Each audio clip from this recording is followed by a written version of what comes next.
nagtitipid po tayo ngayon. So, ang gagawin lang natin ay sagot gulaman na mukha na rin siyang salad. Ito, meron tayong gulaman, isang pack ng gulaman. At sundin nyo na lang po yung procedure ng pagluluto ng gulaman.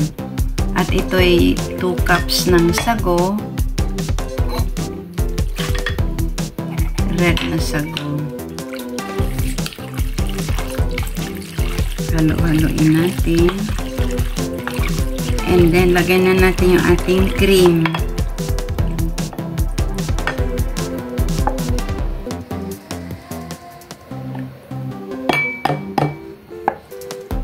Wala po itong advertisement or any commercial na pinapalabas. Yun lang kasi, Nestle cream talaga kasi ang ginagamit ko.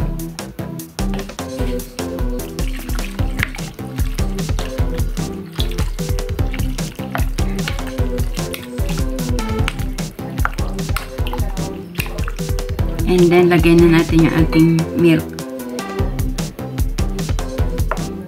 Condensed milk pala. Condensed milk.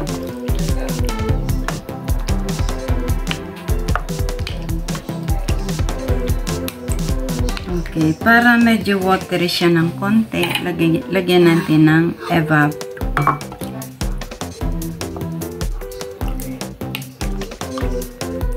Pamparami yung evap para magkasya sa buong pamilya. Ito, pwede natin gawin itong Christmas na to. Itong darating na Christmas.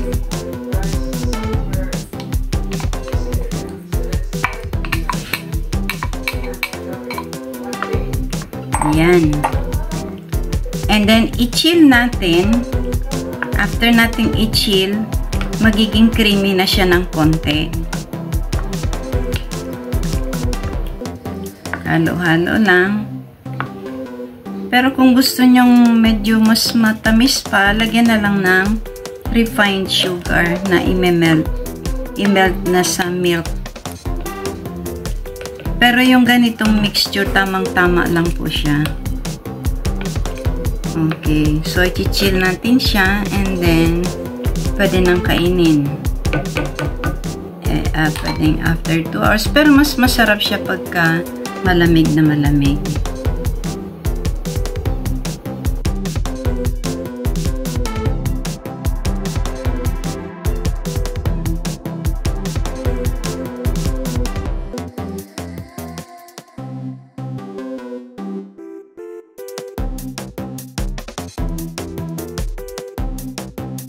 Thanks for watching.